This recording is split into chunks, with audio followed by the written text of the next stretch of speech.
ایک مرتبہ حاسدین نے سوچا کہ امام ابو حنیفہ رحمتullah علیہ کے دامن پر ایسا دھبا لگا دیا جائے کہ لوگ بدظن ہو جائیں، لہٰذا انہوں نے ایک جوان عمر بیوہ عورت سے رابطہ کیا کہ کسی ہیلا سے امام صاحب کو اپنے گھر بلا، ہم تمہیں اس کے بدلے میں بھاری رقم ادا کریں گے۔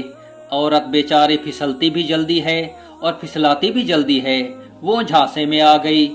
چنانچہ امام ابو حنیفہ رحمتullah علیہ جب رات کو گھر جاتے وقت اس عورت کے گھر کے سامنے سے گزرے تو عورت باپردہ ہو کر نکلی اور کہنے لگی، امام ابو حنیفہ، میرا خامن فوت ہو رہا ہے، وہ کوئی وصیت کرنا چاہتا ہے اور وہ وصیت میری سمجھ میں نہیں آ رہی، خدا کے واسطے آپ وہ سن لیں۔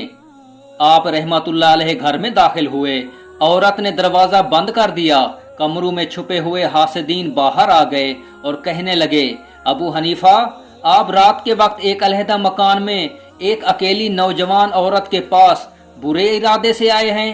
چنانچہ اس عورت کو اور امام اعظم رحمتullah علیہ کو ان لوگوں نے پکڑ کر محافظوں کے حوالے کر دیا۔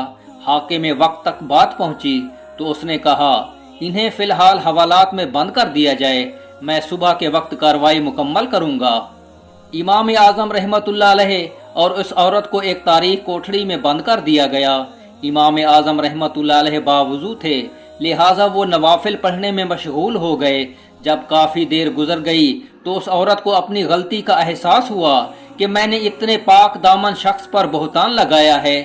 جب امام اعظم رحمتullah علیہ نے نماز کا سلام پھیرا تو وہ عورت کہنے لگی، آپ رحمتullah علیہ مجھے معاف کر دیں۔ پھر اس نے ساری کہانی سنا دی۔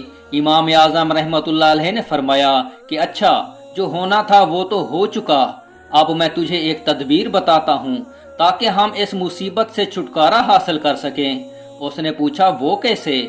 آپ رحمتullah علیہ نے فرمایا کہ تم اس محافظ کی منت سماجت کرو کہ لوگ مجھے اچانک پکڑ کر لے آئے ہیں، مجھے ایک ضروری کام سمیٹنے کے لیے گھر جانا ہے، تم میرے ساتھ چلو تاکہ میں وہ کام کر سکوں۔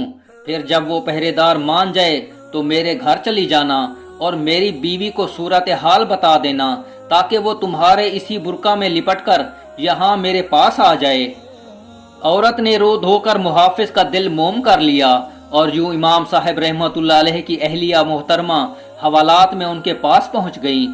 جب صبح ہوئی تو حاکم وقت نے طلب کیا کہ امام اعظم رحمتullah علیہ اور اس عورت کو میرے سامنے پیش کیا جائے۔ حاسدین کا جمع غفیر موجود تھا۔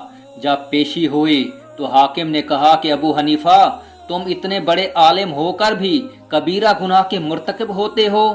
امام اعظم رحمتullah علیہ نے پوچھا کہ آپ کیا کہنا چاہتے ہیں؟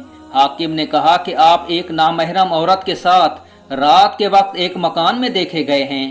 امام صاحب نے فرمایا، وہ نامحرم نہیں ہے۔ حاکم نے پوچھا، وہ کون ہے؟ آپ رحمتullah علیہ نے اپنے سسر کو بلانے کا فرمایا، ان کو بلاؤ تاکہ شناخت کریں۔ وہ آئے، انہوں نے دیکھا تو فرمانے لگے کہ یہ تو میری بیٹی ہے، میں نے فلاں مہینے میں ان کا نکاح امام ابو حنیفہ رحمتullah علیہ سے کر دیا تھا۔ چنانچہ امام صاحب رحمتullah علیہ کی خداداد فہم سے حاسدین کی تدبیر کارگر ثابت نہ ہوئی اور ان کی سازش خاک میں مل گئی۔ حاصل کلام یہ کہ حق سچ ہمیشہ کامیاب ہوتا ہے۔